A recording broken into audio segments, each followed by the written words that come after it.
Bismillahirrahmanirrahim.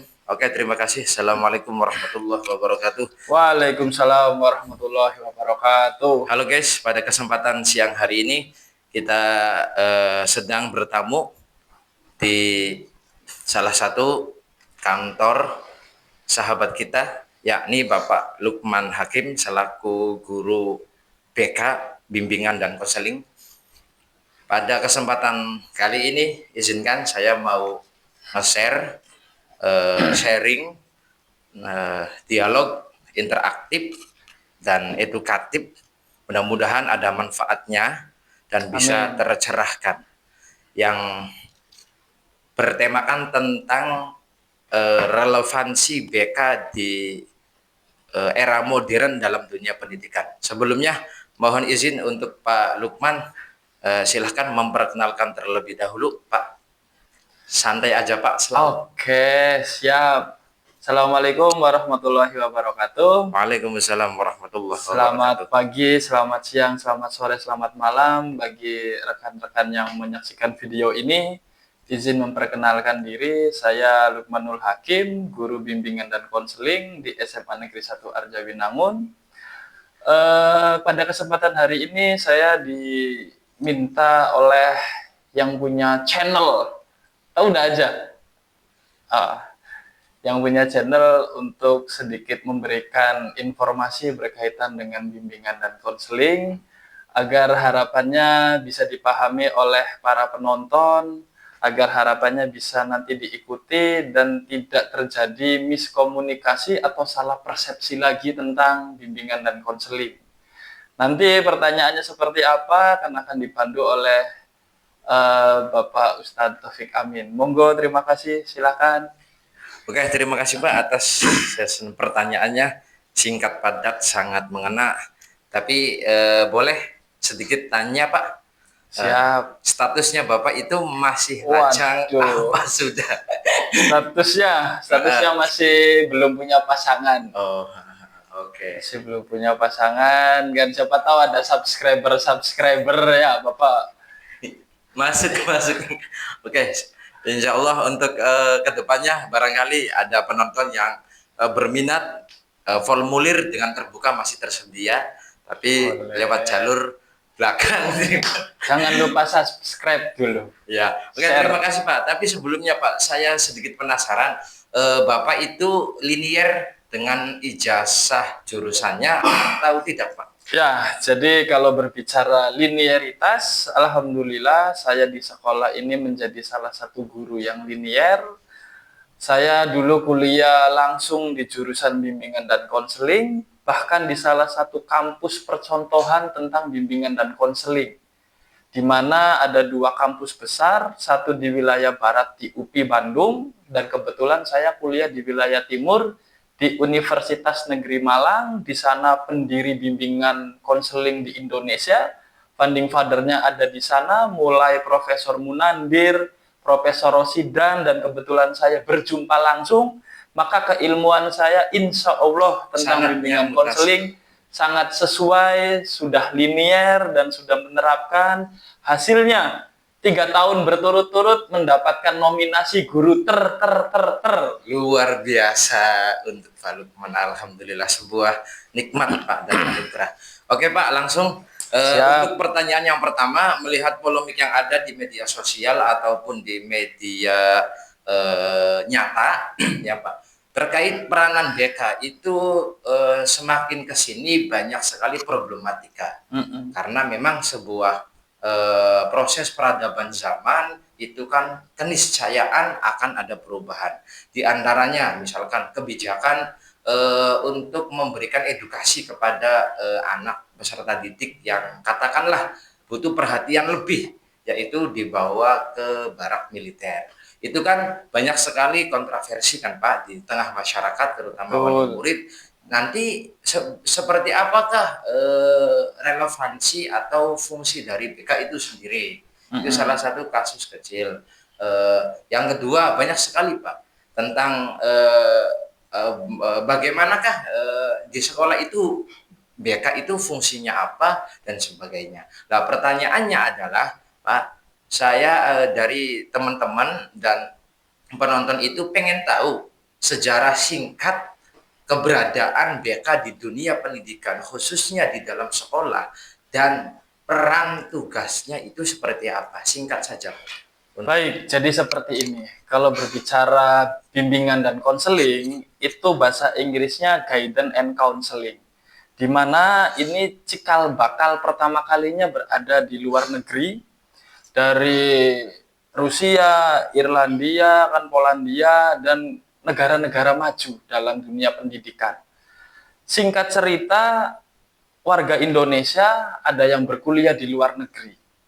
Di sana, proses pendidikan itu berjalan dengan baik, di mana pendidikan tentang keilmuan diberikan oleh guru, dan ada pendamping, yaitu konselor atau guru BK, atau guru bimbingan konselingnya, yang tugasnya itu adalah memaksimalkan potensi yang ada dalam diri siswa. Dari kecil SD, SMP, SMA sampai kuliah, bakat itu ditumbuhkan dengan orang-orang khusus yang sudah terlatih, yaitu guru BK-nya. Ketika pulang ke Indonesia, para pencetus BK di Indonesia ini merasa bahwa di luar negeri sudah bagus seperti itu. Sedangkan di Indonesia belum ada. Oleh karena itu, salah satunya dua profesor dari kampus saya dengan kampus UPI juga kan merumuskan bahwa di Indonesia perlu dilaksanakan adanya bimbingan dan konseling, di mana kedudukan dan fungsinya berbeda dengan guru mata pelajaran. Kalau guru mata pelajaran, di mana fokusnya adalah meningkatkan pelajaran. Tapi guru bimbingan konseling, fokusnya itu adalah mengembangkan kemampuan bakat dan minat, bagaimana potensi dimaksimalkan, menyelesaikan masalah-masalah yang timbul, dan merencanakan masa depan agar lebih maksimal lagi. Artinya sudah jelas di sini bahwa guru bimbingan konseling berbeda dengan guru mata pelajaran. Harapannya dengan adanya guru mata pelajaran yang baik, guru BK yang profesional, maka generasi muda Indonesia itu akan bisa diarahkan sesuai dengan kemampuannya. Dari mulai kecil, dari mulai SD, SMP, SMA, sampai kuliah, bahkan sampai bekerja pun sesuai dengan bakat dan minat. Karena orang terlahir, manusia terlahir dari Tuhan itu memiliki bakat dan minat berbeda dengan orang-orang yang lain. Itu cikal bakal, itu sejarah singkatnya kan dari luar negeri masuk ke Indonesia, sekarang sudah diimplementasikan kan di mana BK-BK sudah ada di sekolah-sekolah, meskipun masih jumlahnya terbatas dan singkat, tapi harapannya ke depan akan lebih maksimal lagi. Para pengajarnya juga harus asli dari bimbingan konseling, proses pembelajarannya juga harus menyenangkan. BK sahabat siswa, bukan BK itu polisi siswa. Itu, silakan dilanjutkan. Pertanyaan berikutnya. Oke, terima kasih Pak. Sungguh sangat luar biasa. Untuk pertanyaan yang kedua, berkaitan dengan tantangan Pak. Ya, kurang lebihnya apa tantangan terbesar bagi guru BK saat ini dalam menghadapi generasi digital, generasi Alpha dan generasi Z. Pangapunten Pak, di mana sebelumnya kan bahwa generasi sebelumnya itu membawa watak kebiasaan dan pola hidup sendiri. Apalagi sekarang sudah ada modernitas dalam semua sektor yang dipicu, yang didorong bahkan ke arah sana semua, terlebih lagi dalam dunia pendidikan, di mana intinya bahwa perkembangan manusia secara mental, fisik, dan psikomotorik itu berubah. Seperti bahwa pada era digital zaman sekarang, di mana anak-anak itu sangat bergantung Pak dengan teknologi, 24 jam, membuktikan bahwa anak-anak kita, bahkan semuanya, lintas usia itu tidak bisa meninggalkan HP meskipun hanya beberapa menit. Yang kedua, karena lebih banyak waktu berurusan dan nyaman dengan dunia teknologi, akhirnya rasa empati anak-anak generasi kita secara khusus, secara umum itu mungkin sedikit berkurang daripada sebelumnya. Ditambah lagi stigma dari siswa dan orang tua bahwa BK itu hanya menangani siswa yang bermasalah, itu sampai sekarang kalau kita teliti Pak, masih ada yang menyimpang, masih ada yang seperti itu. Bagaimana Pak? Intinya bagaimana tantangan bagi guru BK dalam menghadapi generasi digital? Baik, terima kasih pertanyaannya bagus dan menarik. Ini tentang update terbaru di mana generasi Z dan generasi Alpha. 3 bulan yang lalu saya menghadiri sebuah seminar kesehatan mental, di mana kesehatan mental itu mengukur tentang kesehatan yang ada di dalam jiwa manusia. Bukan tentang fisiknya, tapi mentalnya. Mental health atau kesehatan mental. Di sana pematerinya dari Jakarta langsung mengatakan memang betul setiap generasi ke generasi, dari generasi zaman dahulu, generasi milenial, generasi Z, generasi Alpha, dan seterusnya ke depan, mempunyai karakteristik yang bermacam-macam. Tergantung generasi itu dibesarkan di era seperti apa. Di era dibesarkan di mana teknologi sangat merajalela, akan ada kekurangan dan akan ada kelebihan. Di mana kelebihannya teknologi sudah sangat maju, informasi diakses dengan sangat cepat, dengan sangat luas, tapi itu berdampak terhadap kesehatan mentalnya. Siswa banyak di dalam rumah terus, tidak bersosialisasi, terus juga kurang berbaur dengan masyarakat, dan lain sebagainya. Tantangannya adalah sebagai guru bimbingan dan konseling, ketika menghadapi generasi-generasi yang seperti ini. Beliau, mereka-mereka itu tahu tentang kekurangannya, tapi terkadang mereka tidak tahu tentang apa kelebihannya. Ini menjadi menarik ketika siswa itu setiap harinya memakai gadget terus. Gadget dipergunakan untuk hal-hal yang membuatnya senang. Melihat TikTok, scroll Instagram, kan mungkin Facebook, mungkin juga ngegame, dan lain-lain. Nah, akan tetapi hal-hal yang berkaitan positif tentang pengembangan bakat dan minat, kemampuan diri, potensi akademik, itu tidak ada aplikasi-aplikasi yang fokus terhadap hal-hal seperti itu. Ini perlu diperhatikan. Kalau nanti memang ada ahli-ahli bimbingan konseling membuat sebuah aplikasi-aplikasi, mungkin nanti ya kan akan banyak aplikasi ungkap bakatmu apa, aplikasi minatmu apa, bagaimana cara pertemanan, kan kita sudah mulai masuk ke dunia aplikasi. Sayangnya aplikasi sekarang hanya berfokus untuk komersil saja, keuangan-keuangan, di mana siswa itu download atau pengguna itu download, maka developer akan dapat keuntungan, aplikasinya juga yang berbau kesenangan-kesenangan tentang pertemanan, tentang pacaran, kan, tentang mungkin lihat hal-hal yang menarik, kan, tidak tentang hal-hal yang berkaitan dengan potensi diri. Ini menunjukkan di mana generasi Alpha dan generasi Z itu memang dia terfokusnya ke media sosial dan ke modernisasi. Tantangan bagi BK kan menyadarkan dan menyembuhkan dari ketergantungan itu yang susah. Dalam analisis pengubahan tingkah laku, teori yang disampaikan oleh dosen saya ketika kuliah, orang itu akan mempunyai pola yang baru apabila melakukan satu kebiasaan melebihi dari 30-40 hari. Saya yakin siswa yang sekarang SMA, SMP, bahkan SD sudah berpuluh-puluh hari memegang gadget dan itu sudah menjadi kebutuhan dan sudah menjadi pola perilaku yang baru. Untuk merubahnya agak susah. Di sekolah saya banyak yang sering kesiangan, banyak yang sering di sekolahnya ngantuk, ada yang tidur, bahkan tidak semangat. Itu semata-mata karena malamnya kurang istirahat.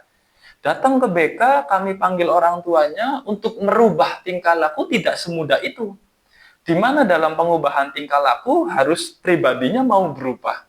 Yang kedua, orang tua harus kerjasama. Yang ketiga, lingkungan sekitarnya harus kerjasama. Karena siswa atau orang mau berubah, itu lingkungannya dulu harus dikondisikan agar terpaksa untuk berubah, maka baru akan berubah. Itu tantangannya kan. Dan yang berikutnya berkaitan dengan stigma-stigma. Memang betul kan. Hari ini masih banyak guru bimbingan konseling dalam tanda kutip itu adalah guru yang dulunya bukan asli BK. Hanya guru yang tegas, hanya guru yang galak, guru yang ditakuti siswa, dan kadang menjabat sebagai BK, terus juga yang tadinya mungkin pelajaran lain jadi tugas tambahannya BK kan. Kalau yang asli bimbingan konseling, profesor saya pernah mengatakan, BK itu tidak untuk mengadili siswa, bahkan kita tuh harus dekat dengan siswa agar siswa itu bisa terbuka. Ada kalanya kita tegas, ada kalanya kita juga harus humanis, memanusiakan manusia. Dan stigma yang salah bahwa BK itu hanya menangani siswa bermasalah, itu hanya BK yang praktis, di mana ketika ada masalah harus diselesaikan. BK yang benar sebelum masalah itu muncul harus ada langkah preventif dulu, langkah pencegahan. Maka kita harus paham, oh ini potensi masalah, oh ini siswanya seperti ini, rawan pembulian, oh ini siswanya agak nakal nih, perlu kita kasih pembinaan di awal, oh ini sepertinya gelagatnya agak berbeda kan. Jadi kepekaan bimbingan konseling guru BK itu harus tinggi. Kepekaan harus tinggi kan. Humanisme juga memanusiakan manusia. Kemana-mana kita menyapa, say hi, mulut itu jangan kaku dan jangan berat untuk menyapa siswa. Gimana siswa mau terbuka, mau nyaman kalau kitanya aja terlalu angkuh. Masih ada jurang pemisah antara guru dan siswa. Dan itu memang masih banyak terjadi karena gurunya masih belum linier dan belum profesional. Mohon maaf apabila guru BK-nya berkuliah di kampus yang hanya sekedar mencetak asal BK, maka kemampuannya juga tidak sama dengan benar-benar kampus yang profesional mencetak tentang BK. Bagaimana guru besarnya, bagaimana profesornya, kan, bagaimana filosofi dari jurusan BK itu, kan, sehingga sampai hari ini bimbingan konseling itu masih berperang terhadap stigma-stigma negatif, stigma-stigma jelek, di mana BK itu hanya menangani siswa bermasalah, dan BK itu adalah polisi sekolah. Saya khususnya dan teman-teman dari kampus saya, kan, kampus Bapak, kan, yang memang benar-benar dididik oleh pendiri bimbingan konseling itu punya tugas mulia untuk menyebarkan. Minggu yang lalu saya sudah masuk ke kelas, saya buktikan bahwa BK itu tidak seserem yang ada di SMP. Dan dari hasil refleksi pertemuan pertama, itu siswa mengatakan, tak kira BK-nya tegas, tak kira BK-nya galak, ternyata BK-nya humanis, kan? Ternyata BK-nya bercanda terus, enak, asik, kan? Disiplin. Nah, itu yang membuat siswa itu paradigmanya sudah berubah dengan sendirinya apabila bertemu dengan BK yang profesional. Lanjut. Oke, terima kasih Pak, sangat luar biasa. Yang terakhir Pak, kira-kira harapan dari Bapak ya untuk pemerintah, sekolah dan masyarakat itu apa terkait masalah relevansi, tugas, peran dan urgensi keberadaan BK? Silakan. Ya. Pesan moral ya. Yang pertama kan, kalau sekiranya video ini nanti akan ditonton oleh orang-orang yang mengambil kebijakan, penentu arah pendidikan, kan, bahkan nanti bisa mengambil sebuah terobosan-terobosan, saya ingin berpesan, pertama, sesuaikan aturan antara beban kinerja guru BK dengan siswa binaan. Di dalam aturan sudah dikatakan bahwasanya satu guru BK itu maksimal 150 siswa. Artinya maksimal 3 kelas kita mengampu siswa. Di mana guru BK memang tugasnya sangat berat.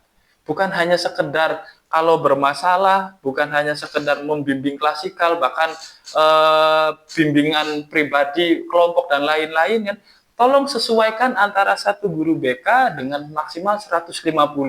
Faktanya hari ini, saya saja di sekolah ini, kan SMA Negeri 1 Arjawinangun, satu guru BK mengampu 9 kelas. Dan satu kelasnya 44. 44 dikali 9, sekitar 400 lebih. Artinya beban saya hampir 3 kali lipat dari yang seidealnya. Maka dalam pelaksanaannya kurang maksimal. Yang pertama ketika mau pembimbingan individu, saya harus mengatur 400 siswa dalam 5 hari kerja. Itu sangat impossible sekali. Bagaimana saya ingin bertemu dengan orang tua siswa, 400 orang tua siswa dalam 5 hari kerja? Itu sungguh sangat tidak mungkin. Yang kedua, kan, saya ingin berpesan kepada orang-orang pengambil kebijakan bahwasannya kan bimbingan konseling itu sangat urgent dan penting. Manusia Indonesia harus diarahkan sesuai dengan potensi dan bakat yang ada di dalam dirinya masing-masing. Jangan disampingkan begitu saja, karena kan orang pintar itu banyak, tapi yang sesuai akhlak, sesuai kemampuan, sesuai kepribadian itu jarang. Dan itu harus ditumbuhkan oleh orang-orang yang memang berfokus dalam ranah pengembangan bakat dan kemampuan individu siswa. Bukan dibebankan ke guru mata pelajaran yang berfokus mencapai KD, KI, TP, CTP, dan lain-lain. Yang ketiga kan, untuk sekolah dan pemerintah yang lainnya memang sudah benar linearisasi. Harapannya benar-benar bimbingan konseling itu diisi oleh guru BK yang murni dan yang real. Sehingga tidak lagi terjadi malpraktik atau coba-coba atau salah penanganan. Mohon maaf, BK itu berkaitan dengan nyawa. Kenapa dengan nyawa? Kita ada siswa konsultasi. Siswa putus cinta, dia butuh masukan, kita butuh arahan, kan? Tiba-tiba BK-nya sembari main HP, terus dia bilang, saya mau bunuh diri. Kita jawab HP, iya, ternyata dia menyalahpahami bahwa iya, dia mau bunuh diri. Siswa itu keluar, dia sudah merasa saya udah putus cinta, sudah menderita, konsultasi dengan BK, BK-nya nggak fokus, diiyakan, akhirnya siswa bunuh diri. BK itu berkaitan dengan helper dan nyawa. Oleh karena itu harus diisi oleh orang-orang yang profesional yang ada di dalamnya. Dan saya juga mengapresiasi terobosan dari pemerintah di dalam penerapan pendekatan deep learning kurikulum merdeka, di mana ada guru pendamping atau guru pembimbing, satu guru mempunyai siswa binaan 20.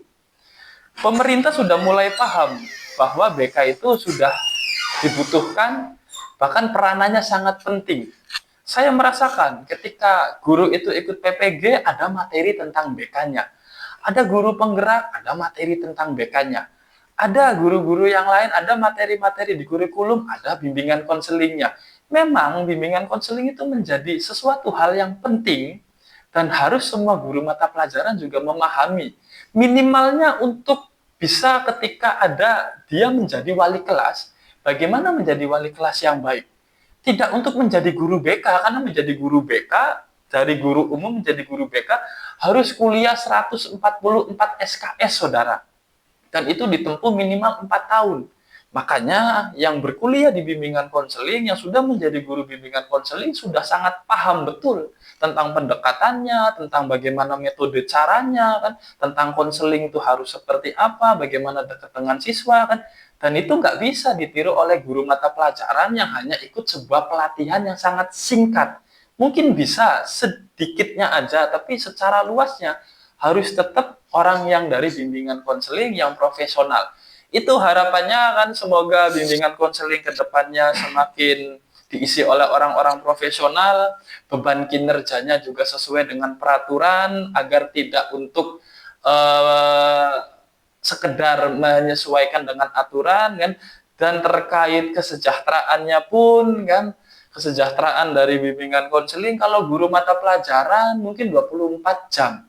Tapi kalau BK kadang sampai 30, 40, karena hitungannya 150 siswa 24 jam. Kalau saya 400 siswa, artinya saya 72 jam, saudara. Harus ada kesejahteraan lebih, di mana pikiran juga terkuras sangat banyak, di mana juga waktu dengan keluarga, dengan mungkin yang sudah punya anak, sudah punya istri, bahkan suami, kan pasti akan terganggu. Dan ketika ada chat dari siswa, BK itu harus selalu layanan responsif secepat mungkin dan sekilat mungkin, dan apalagi berkaitan dengan siswa konsultasi. Pak, saya minta ini, Pak, saya minta masukan, Pak, saya itu, kan tidak bisa ditunggu atau ditinggal barang 1 detik, 2 detik, 5 menit, 1 jam. Karena saya diajari oleh profesor saya, ketika Anda masuk dalam jurusan bimbingan konseling, Anda harus siap menjadi orang yang fast respon, melayani peserta didik, bahkan alumninya, bahkan lingkungan sekitar. Dengan oleh karena itu, HP saya selalu dekat dengan saya. Apabila ada chat, bukan sok ngartis yang chat kapan dibalasnya sore, chat kapan dibalasnya singkat, chatnya gimana dibalasnya jutek. Dan insya Allah BK yang baik, yang benar itu yang fast respon, terus juga chat siswa itu ditanggapi dengan baik, maka siswalah yang akan merasakan. Dan ketika BK di SMA harus senantiasa diarahkan dan dikembangkan untuk sekolah lanjutan yaitu kuliah. Karena 4 bidang BK, pribadi, sosial, belajar, karir. Itu 4 bidang dalam BK, berbeda dengan guru mata pelajaran yang hanya untuk mencapai CP, ITP, dan lain-lain. Kalau BK 4 bidang ini, dan setiap orang pasti bermasalah. Setiap siswa pasti punya masalah. Tidak ada satu orang pun di dunia ini yang tidak punya masalah. Karena Tuhan menurunkan manusia itu dengan berbagai macam permasalahan. Salah satunya adalah ke guru BK, ke wali kelas, ke orang tua, atau bahkan ke orang pintar hanya untuk mencari sebuah solusi dari permasalahan.